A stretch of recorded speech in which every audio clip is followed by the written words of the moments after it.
Ladies and gentlemen, good evening.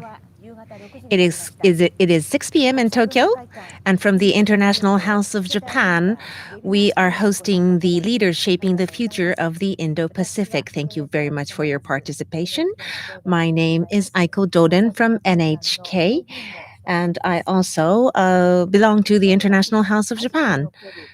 Today, we are going to host the session regarding equal rights and same-sex marriage for LGBTQ in Asia, how to create an inclusive and kind society. And we have guests to discuss this topic with. Currently, in the world, there are 29 countries where we have legalized same-sex marriage. And Taiwan was one of the countries that have legalized it initially in the year 2019.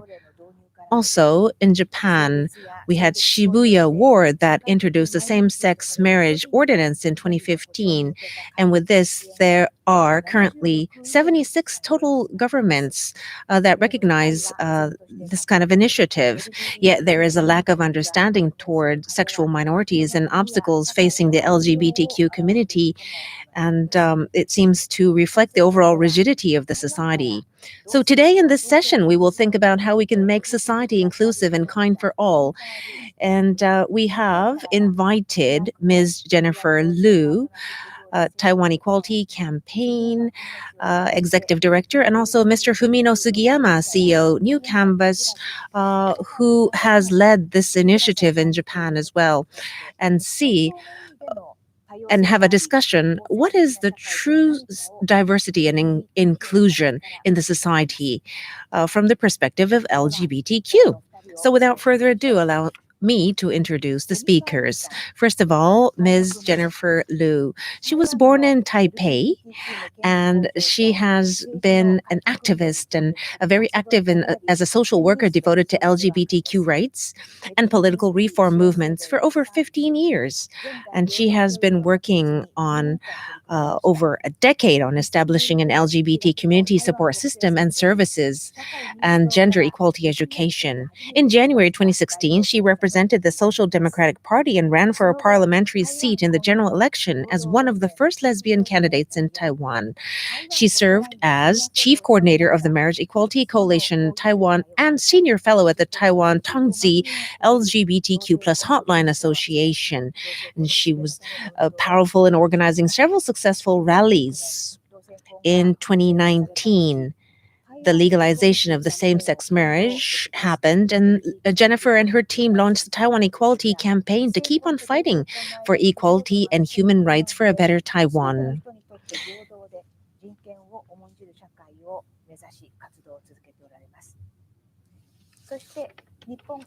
Next, from Japan, sitting right beside me, we have Mr. Fumino Sugiyama. He was born in Tokyo in 1981, is a former high school fencing athlete in the female fencing team. And after earning a master's degree from Waseda University in 2007, he spent 2 years backpacking around the world, visiting over 50 countries and the Antarctic too, during which he faced various social issues. He was then involved in establishing the Shibuya Ward Same-Sex Partnership Ordinance. Currently, he is a co-chair of Tokyo Rainbow Pride and very active in educating people about LGBTQ. He believes that facing the issue of social minority is equivalent to facing the majority's issues as well. He's very active currently in this front right now. So let us hear from both of them, their self-introductions and their recent activities and what their focus is. Let me ask Jennifer first, please.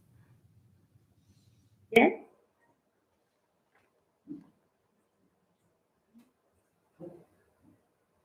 Jennifer, introductions, please.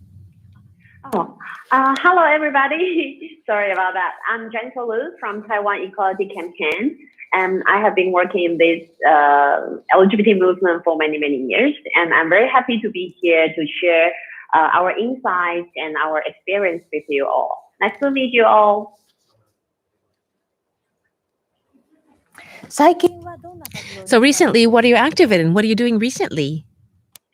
Oh, it's been a lot. Yeah, because after the marriage equality passed, actually, we usually say same-sex marriage because we haven't got the equality yet. So a lot of policies and the law still need to be changed, need to be fixed, and still the social education is still need to continue. Even we have the marriage at this moment, so still a lot of work to be done. I understand. And what is your key message today that you would like to share with everybody? Sure. I would like to share with you all. I know a lot of you might already know that in 2019, it's 2 years, almost 2 years. Taiwan became the first country in Asia to legalize same-sex marriage. So from that moment, I feel like our LGBT community is finally seen by our government through this 30 years long fight. We now have our choice to decide if we want to enter this marriage system. And the conversation and dialogue starts over and over again in the private and public areas as well.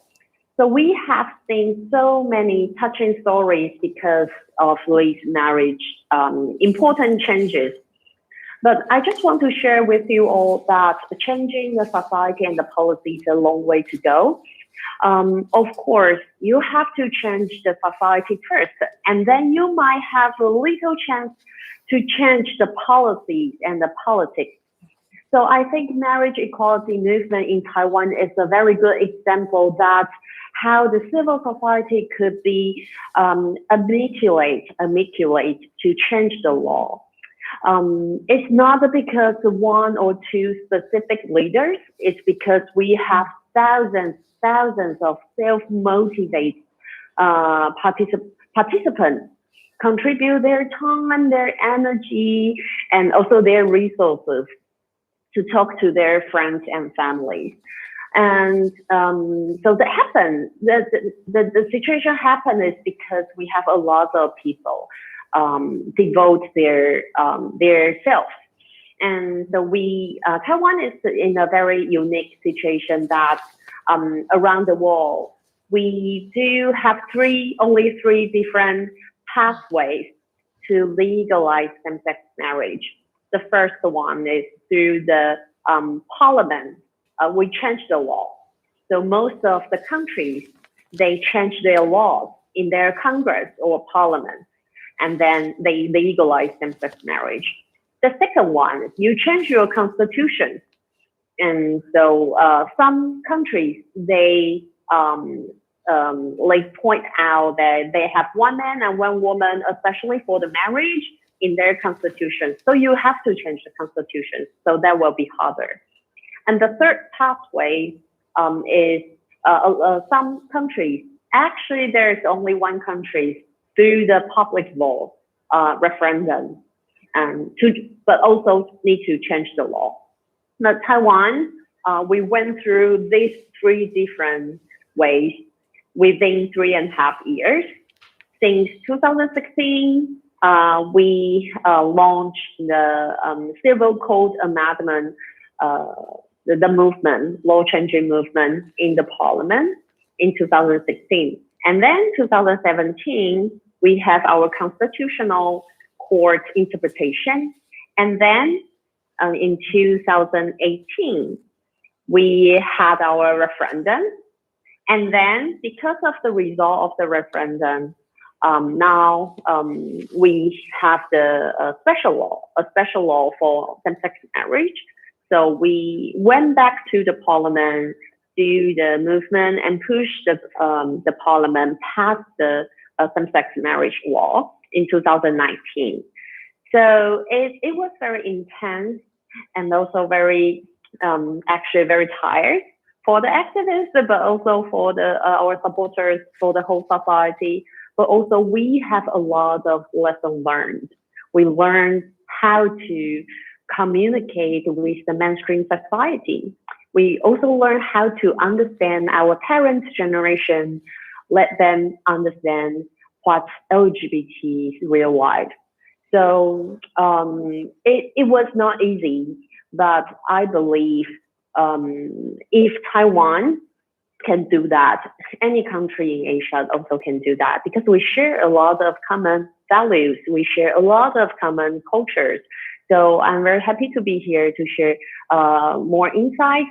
But I just want to highlight one important thing: is this movement took a lot of time and needs a lot of people's energy to achieve that. But marriage is not a destination. We still have a lot of work to be done to make this society more equal.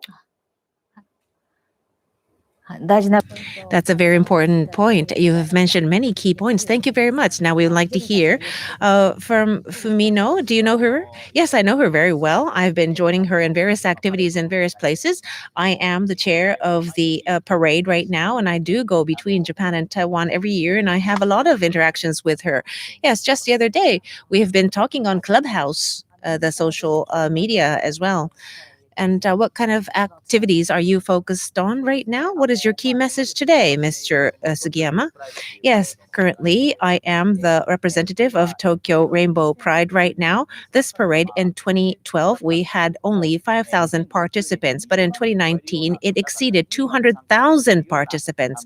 And it has expanded in its scale so much that we have so many participants like this. And also the awareness rate of LGBTQ has become increasingly high, especially recently. But yet, I believe people somehow, understand in words, but maybe they don't understand the real essence of it yet. I still feel so. These kind of activities exist, but in private life. 2 years ago, our second child was born. Now I have a 0-year-old and a 2-year-old. And and many people ask me, what is transgender pop? And well, I have actually had a partner who gave birth by IVF with donated sperm from my gay friend. And that's how my partner became pregnant and gave birth. We look like a man woman couple, but actually, my registration is a woman. So actually, we cannot get married. So legally, it means that we have a single mother and me just living together, and me living with a single mother's child. But in reality, that is not the case at all, because I've been very happily busy feeding milk and changing diapers and giving my baby a bath. But when something happens, will we not be acknowledged as a family? This is my biggest concern. In the case of contingency, we will not have our rights. I think there is a big gap between the real and the rule right now. The reality of our daily life and the system and the law and the society has a big gap right now because the legal side has not caught up with the reality in the world. So, this is the gap that makes people very anxious or uncertain, and people who are disadvantaged because of this kind of gap. So, it is not just about the LGBTQ people, it's about a society that is better for everybody. That's what I have in my vision. And since we have Jennifer here, I'd be very happy to hear from her as well. Yes, Jennifer just mentioned, and I want us to remember that it takes a lot of time, she said. And Mr. Fumino, you said there's a gap between rule and real, and this gap needs to be mitigated, but that takes time, right? Yes, it cannot be helped that it takes time, but you know, there is the reality that, for example, there's a high suicide rate for LGBTQ people. It's not because they're vulnerable. It's not because they're weak. It is not their fault. What is it that narrowed them into a small corner where they had to, end their life? The majority of people need to think about what had happened in on their side that led to such an issue.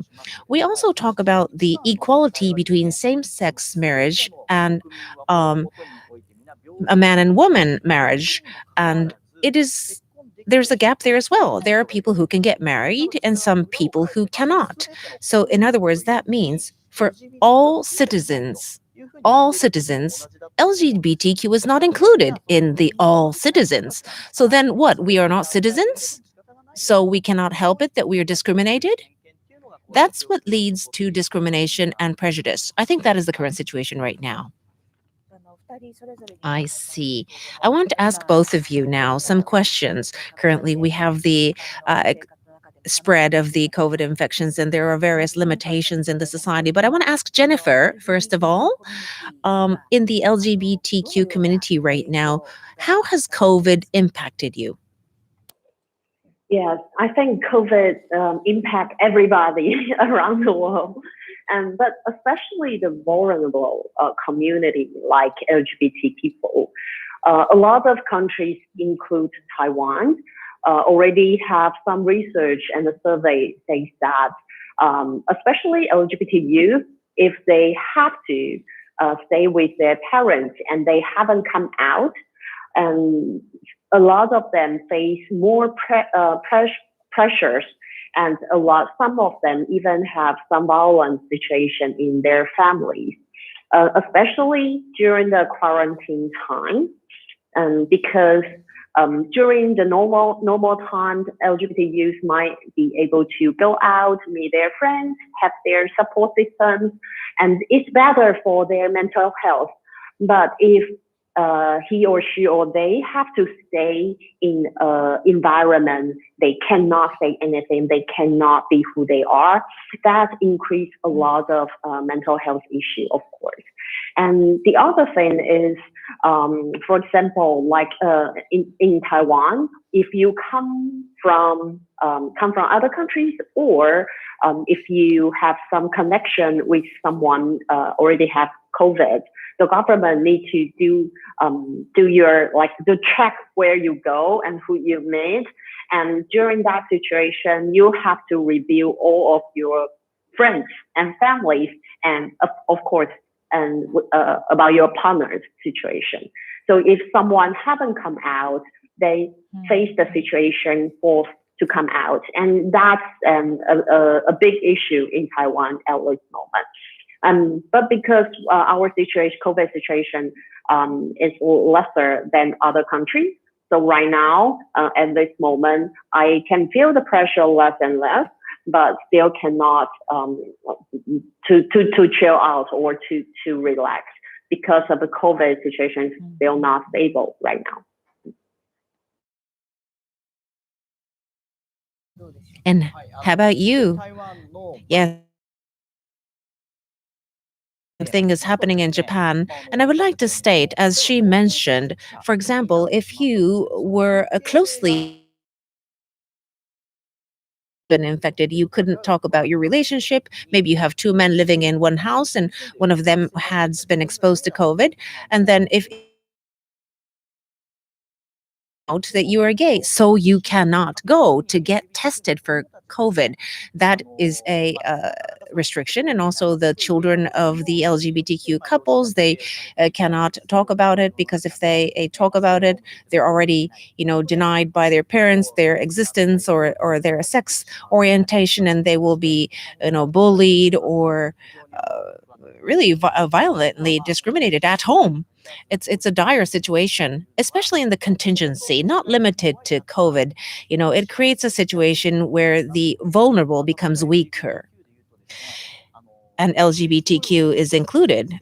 There are a lot of a higher proportion of LGBTQ people who are on non-permanent jobs because they cannot get a full-time job, maybe, or even if they were fortunate enough to get a job in a proper workplace, they get discriminated and they cannot stay.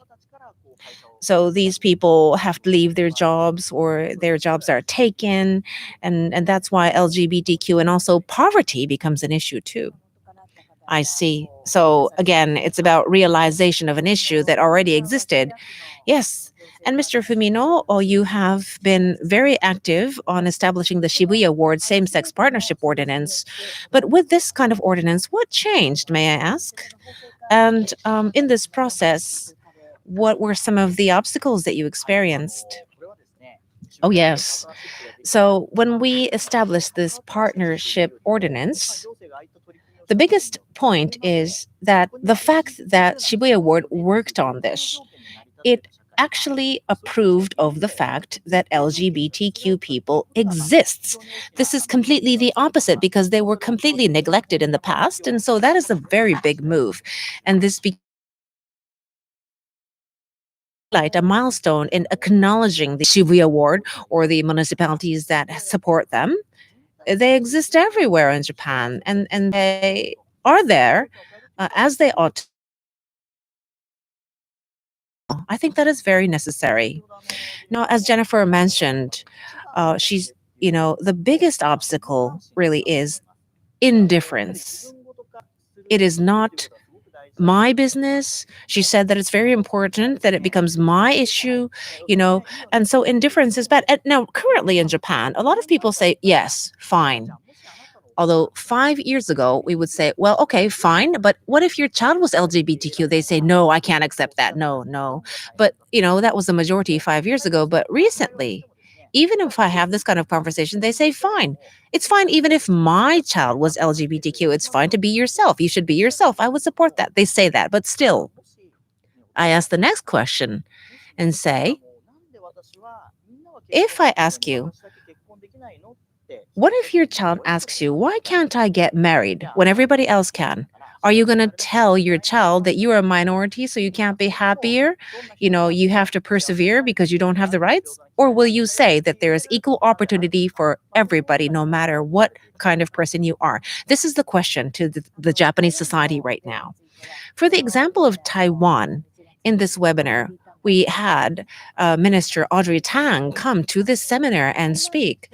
And so in Taiwan, in order to realize this, what was the obstacle? And what was the key point to break through? May I ask Jennifer? Yes.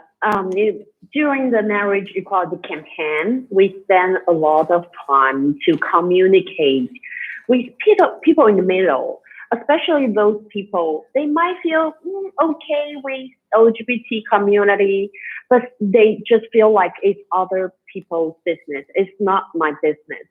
So through the survey, through our research, we realized that if someone who already know their friends or family members who is LGBT people, the percentage for them to be more acceptance with the LGBT community will be like more around 30%. So that means if people can feel they have the connection with this issue, so that increase their support rate. So that create a strategy for us to start to talk to your friends and family. But the other very important obstacle is we do have very strong opposition in Taiwan with Christianity faith, and that a group of people launch a lot of very strong opposed protests. So that's the other obstacle we are having right now. Not only because our so-called traditional culture, but also we have our very strong opposition. So they spread out a lot of wrong information and a lot of fake news about, if we pass the marriage equality, Taiwan will become we will have a lot of HIV positive, or the father will be gone, the mother will disappear, something like this kind of wrong information. So we also need to spend a lot of time to correct those wrong information. And honestly, we didn't have a lot of time and especially money marketing work, but we already try our best to spread out the right information. And I feel like through the marriage equality campaign, our democracy became more stronger. And also you can sense the young, you can observe the young generation. They really support this issue. They join our rallies. We had one rally support marriage equality. It was over like 250,000 people gathering together, and we had several different rallies. Most of them over 100. We want to change the society.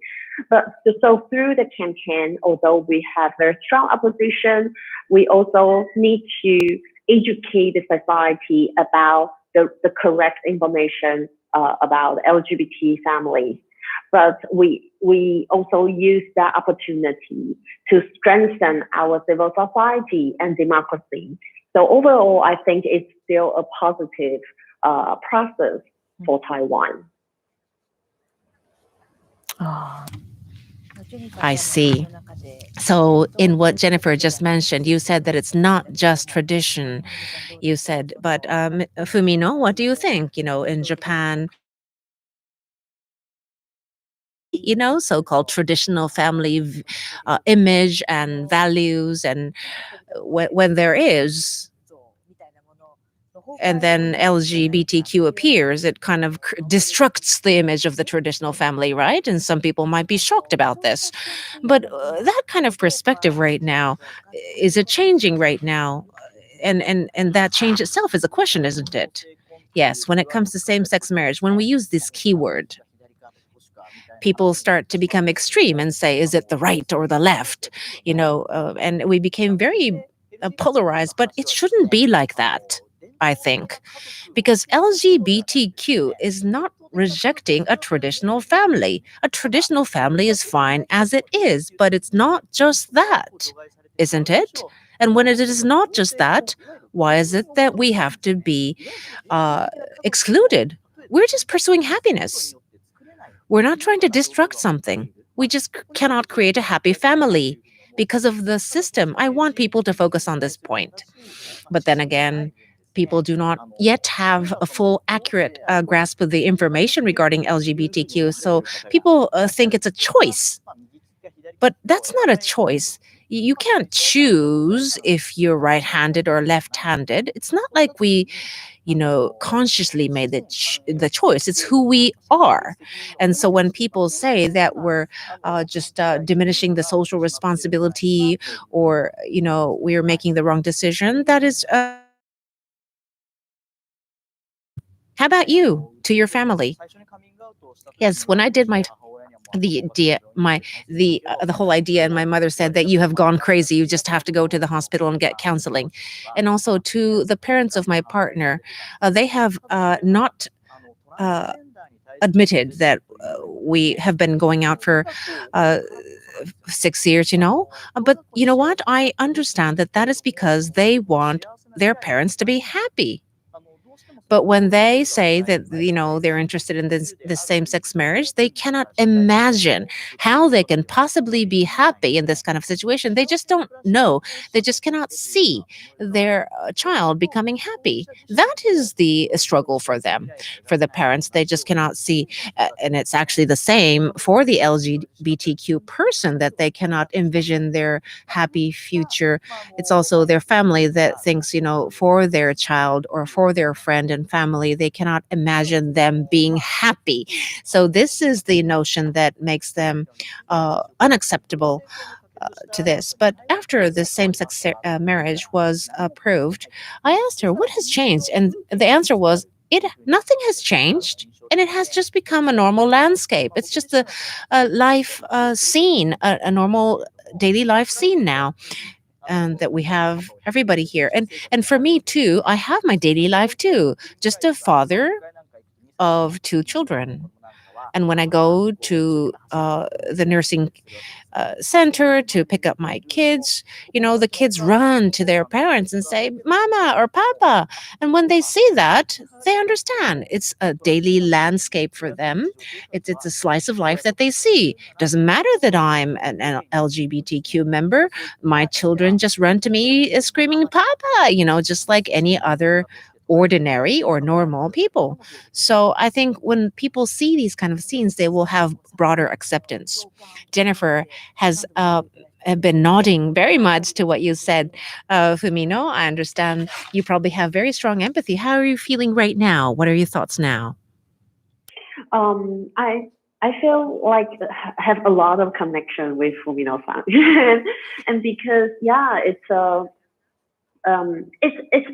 we just want to be who we are. And in the past, not only Taiwan but also Japan, LGBT people like ordinary people's imagination was like, oh, you are excluded from the society, you are excluded from your family. But actually, we are one of all of us. We are one of our family, and we do have our parents, we have our friends, we have our daily life. The only thing we are looking for more, it's not a special right. It's just like the rights like everybody else. And I believe with the marriage, people can have more respect for society in Taiwan. Actually, we did our polling last year in our 1 year anniversary of the passing the law. So we did very important law to understand the social attitude after 1 year anniversary. So the poll shows that over 90% people say there is no impact in their personal life after we have same-sex marriage. And so that is very important message I want to talk to the all Japanese audience, that actually even we passed the law, people feel like, oh, it might change the traditional culture. But actually a lot of people have no feelings, because as long as they don't have LGBT friends or family. So also we do have 5% the participants says the law has very positive impact to themselves. So we assume maybe they self or they have very close friends or family who is gay or lesbian or trans or bisexual. And right now they can get married. And we do have a lot of very happy stories, but also a little sad story as well. But just like everybody's ordinary life, we now can focus on our daily life, can focus on our work, can focus on our children or our partners. So and the government can support your family, and that made us feel like, oh, we belong to this country already.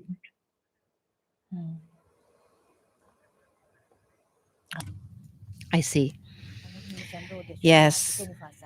Fumino, Jennifer just talked about the legal side of this and also the system of the country as well. And in terms of diversity and inclusion, when you think about this, uh, we have the municipalities and the companies too that are moving towards stronger support. So, what is the ideal perspective for diversity and inclusion? Yes, we hear the word diversity very often in Japan right now, and we say, yes, there are many types of people. That's good.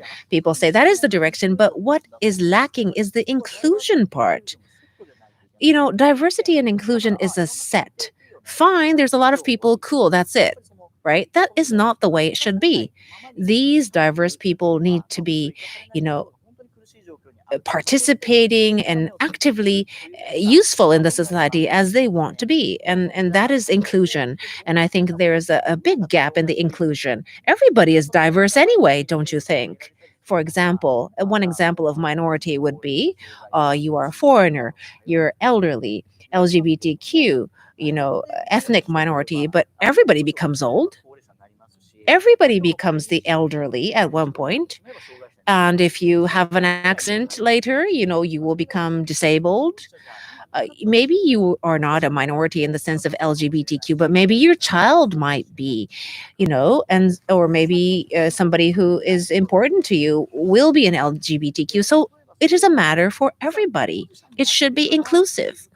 Now, the thing is, you may become aware of that when you become a relevant person. For example, you experience an accident and you are sitting in a wheelchair, and finally you notice a step on the ground that you cannot overcome. And then finally you start to talk about it. But that is not the way it should be. You should be able to recognize that even before you encounter an accident.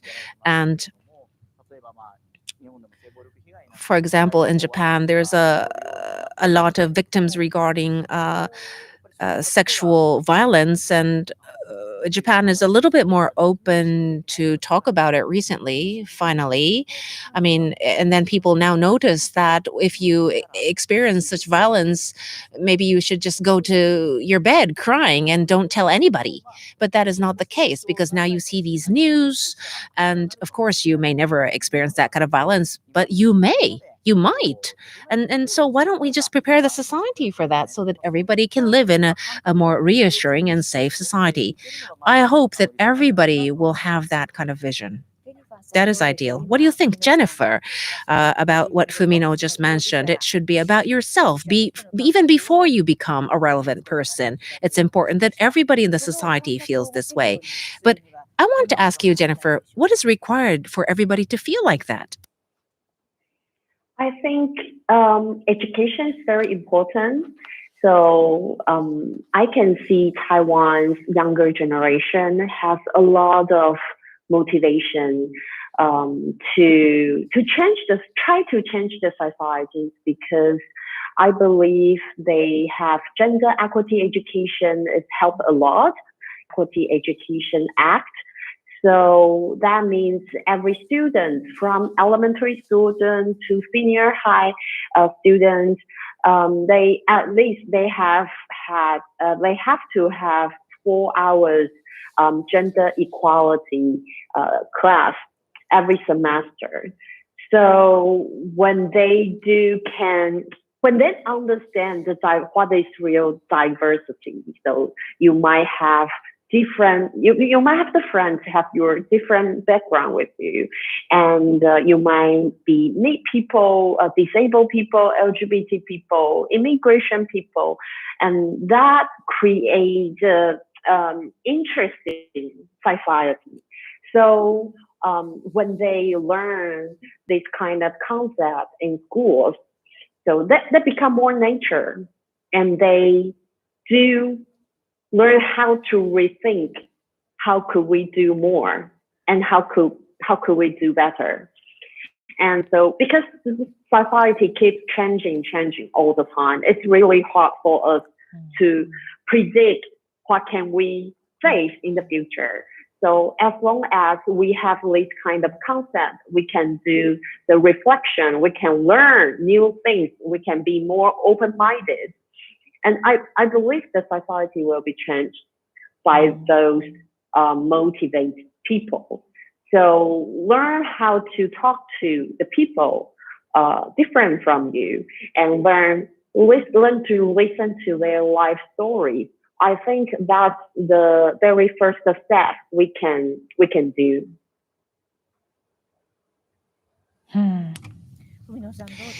I see. Fumino, what do you think? What Jennifer just mentioned, and also about gender equality, or excluding nobody, leaving nobody behind. This is included in the Sustainable Development Goals as well, but it's not just for the corporations and schools. It's not just about wearing that SDG badge on your chest, right? It's really about realizing this in real life. What is the reality? What kind of support can you actually get, and how should it be? Education, as Jennifer mentioned, is really key. To communicate and educate people about this is really important. As Jennifer mentioned, right now in the textbooks in Japan, we don't have pages about LGBTQ. There are some pages little bit, a little by little, but it's still not in the education guidelines set by the country. So then what happens is that the correct information, the accurate information, is not communicated properly. And when that happens, the minority in the class will be hurt. It's important that we do not create victims, and also we do not create victimizers as well. A 9-year-old boy said that he likes another boy and he was bullied and he committed suicide. It's such a sad story. Now, the victimizers, the children, didn't mean bad. They didn't mean such ill things. It's just because they were probably influenced by adults and grown-ups talking about negatively about this child. Now, when we say that we need to educate these young children, some grown-ups say that it's too early to educate people about them. But we're not talking about sexual intercourse here. That is not what we're talking about. We're not talking about that. We're talking about identity.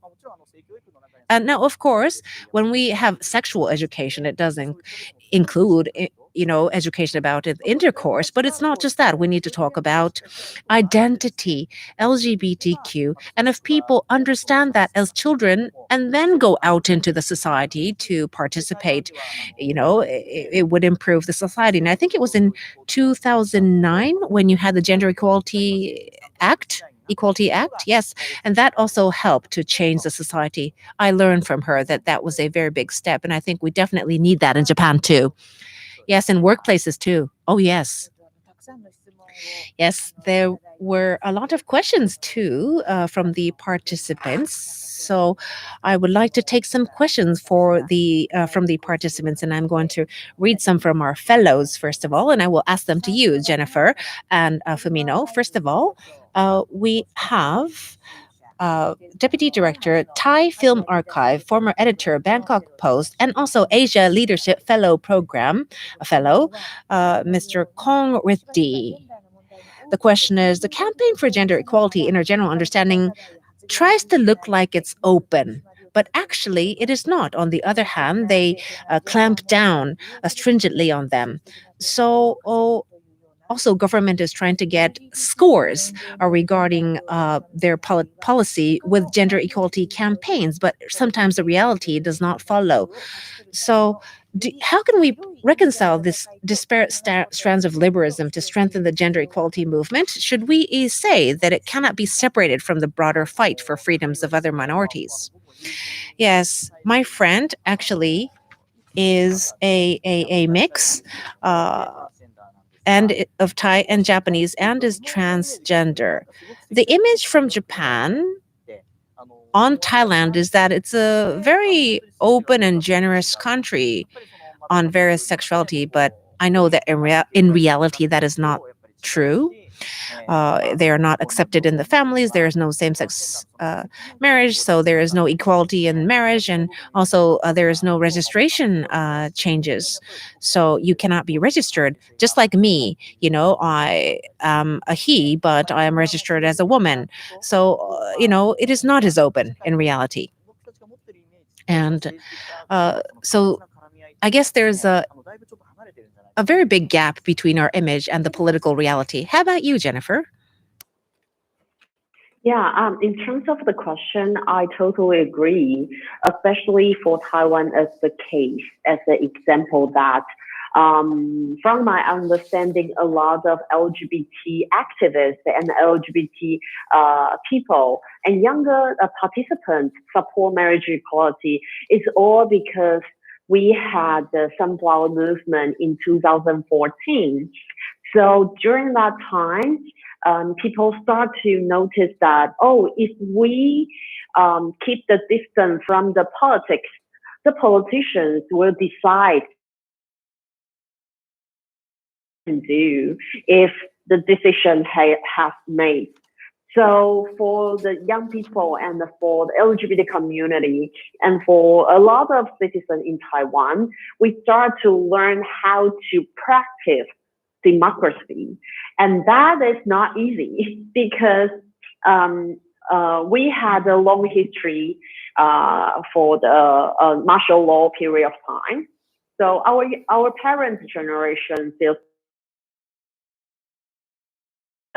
political participation, if you want to join the politics, or if you want to work for NGO like me, it's very dangerous, and there's no future for us.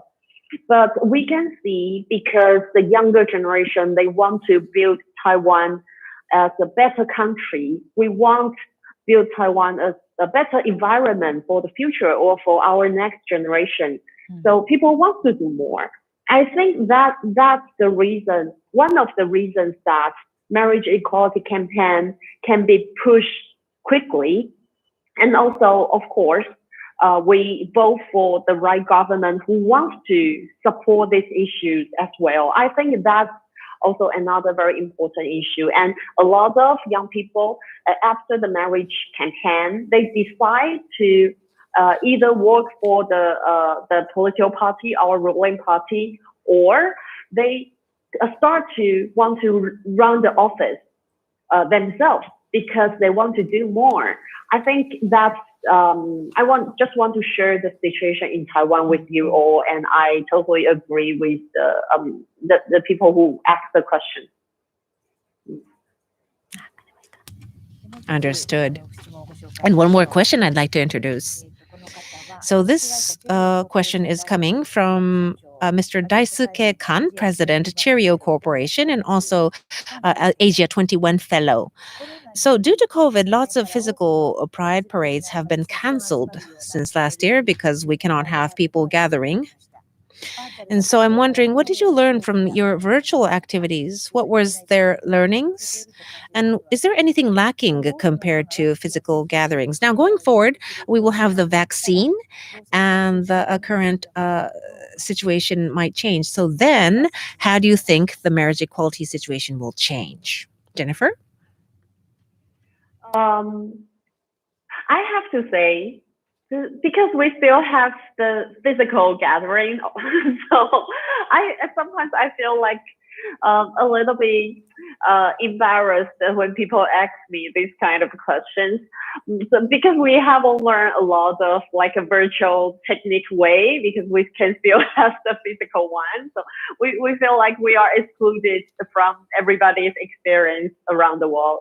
However, I can see even during the COVID, people start to notice that we can use more creative, the virtual way to reach out to more people. So before, in the past, if we organize an event in Taipei, the people from Taichung or Kaohsiung, the middle or south part of Taiwan, or from some small town, some place from Taiwan, it's really hard for them to participate Taipei's capital cities event. But right now, so we understand how to use the virtual way to engage people. So I think the resources become wider, and you can reach out to people you haven't reached out before. So I think that's one of the positive things. But I'm also very interested in Japan's situation that under the COVID. So do you learn any new things, and what's the impact? Let's ask Fumino.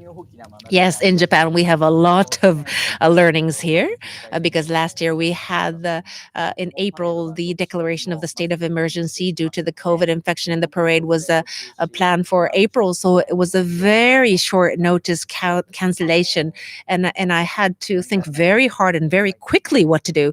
And so we, switched to online, and we did the online, and actually we got over 450,000 participants. And so it was a very big repercussion and an impact. 200,000 in Yoyogi Park, and this 450,000 cannot be an apple to apple comparison because one was real and one was virtual, but still I feel the benefit that we were able to reach out to people that we couldn't in the past, people who live outside of Tokyo, people who wanted to participate but just couldn't, and also even if you're in the hospital bed you can participate. I was really happy about that as well. And also outside of Japan too, there were so many participants. That was great. And it doesn't mean that you go to the venue and that equals coming out. Because some people were afraid that because they weren't yet sure if they want to come out, they want to participate because they can't, because if they go to the venue, you have to come out. But that is not the case. You can stay home and do your pride. Pride, stay home was a really good opportunity. So I think there was a good equality in opportunities. That was a big learning. So, doing a high five and hugging and having strong energy like that in the venue is something that we do lack in the virtual activities. But if it were not for the COVID, we wouldn't have switched to online. So it was a great positive spin, and we would like to learn from this. It's a successful case where we went from 50,000 to 500,000. So, that is not an experiment that we would have done if there was no COVID. So I think we would like to do both of these going forward. Yes. So from this learning, what I'm thinking today is that Japan, post war, experienced a great economic high speed growth. But that's great. But there are things left behind, and that is human rights and environment. These were left behind as we grew our economy. And now, at the time of COVID, it is the opportunity and responsibility for us to think about these issues that were left behind, human rights and environment, really to be incorporated into the rules and the future building. Yes, Jennifer mentioned that as well. Rethink, she said. It's time to rethink. Jennifer said, it's really time to rethink, isn't it? Oh, yes. And this webinar, too. This is done hybrid. See, she said, can we do a high touch here, Jennifer? Yes, it feels like we can. Yes. And we can get on the plane, and you don't have to be jet lagged, and you don't have to do all that traveling, and you can still connect. It's wonderful. Yes. There's a lot of questions from our audience, so let's turn to them. Let me ask Fumino this question.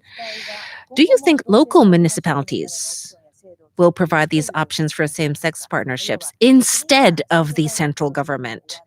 Does this mean that the main government will not take responsibility? It is ideal that the central government takes this responsibility. But I think not only in Japan, but in various other countries, the local municipalities may, start their activities, and that leads to the main government. So it doesn't matter. It doesn't mean that the local municipalities are not enough. It is a very strong force to change the main government ultimately.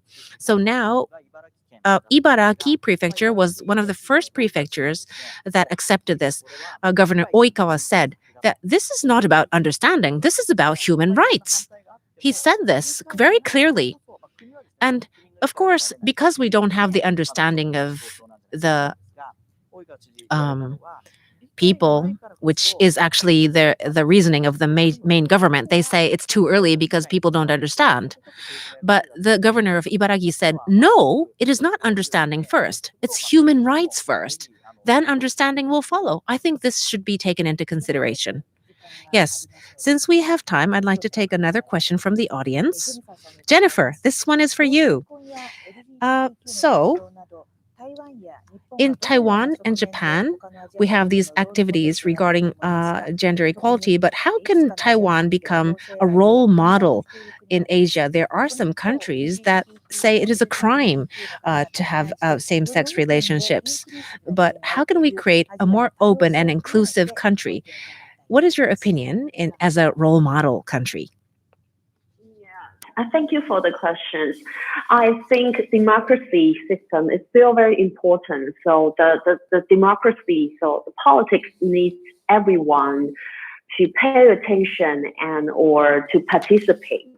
And because if we don't participate, people, like what I say, the politicians might decide our futures.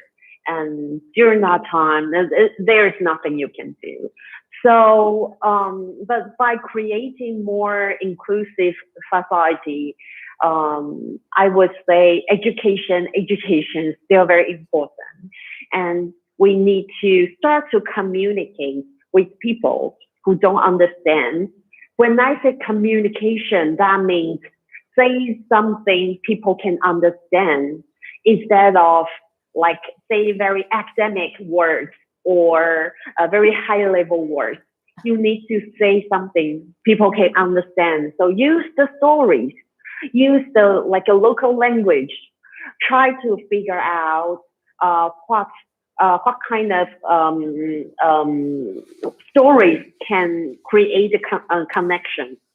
And for example, we did one very important polling the survey during the referendum campaign. So that research teaches us that we have used more about the terminology, for example, like respect and harmony and mutual help or help each other. That's the very important values in Taiwanese society.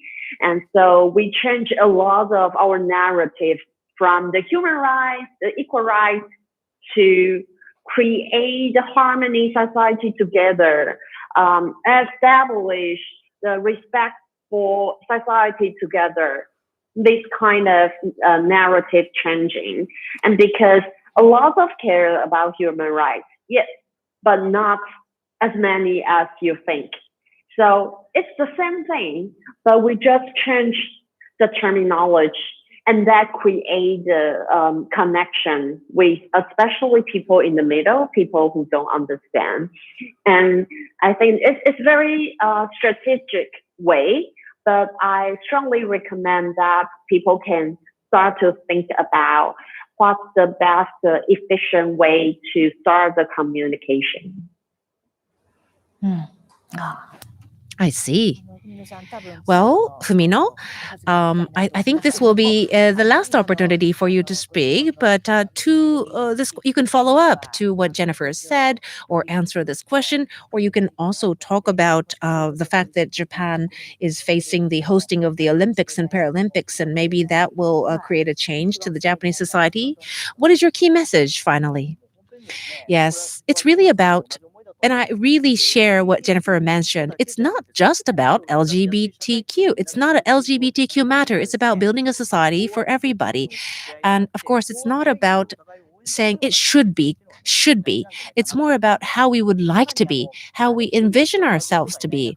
Now, everybody is different. Everybody is diverse. Everybody is a minority in that sense. And we're just, creating a group called a society. And so focusing on the minority issues means focusing on the majority issues. And that leads to creating a more assuring society for the majority society. I hope everybody will think about this. Yes, you've wrapped up it so well. I don't need to sum up this seminar. That was beautiful. Thank you, Fumino. Thank you, Jennifer. Thank you, everybody. ありがとう。 Thank you. I really don't need to add anything to sum this seminar up, but everybody is different, and that is fine. We do say that everybody's different. And as Fumino mentioned, it's really about creating an inclusive society. That is the question. In order to do this, we need the politics, the government, the law, and the system of the society, and we need to change the mindset as well. All of them are issues that we need to work on. And to do this, communication is important, as Jennifer mentioned, and reaching out. And the communication is very important. These are the things that we have learned. And hopefully this seminar has become one of the ideal networking platforms for this. Thank you, everybody. And I would like to thank the groups that have supported this seminar: Asia Society Japan Center, Mitsubishi UFJ Research and Consulting, Shahani Associates, the Japan Foundation Asia Center, MRA Foundation, Tanaka UK Japan Educational Foundation. These were the entities that has supported us. Thank you so very much. And also, thank you all for your passionate participation and many questions that you have sent us. We have started this, and amidst the COVID society that has really changed our society since 2020, and it's now difficult to meet each other face to face. But this series has overcome time lag and distance, and we have been able to prove once again that we can have a dialogue despite the restrictions. because it is remote, because we have COVID, it all the more means that we need to communicate more globally. Please keep your hopes up high for us, and we look forward to listening to your opinion too. Thank you all for your participation. Fumino, Jennifer, thank you very much for your participation. Goodbye. See you again.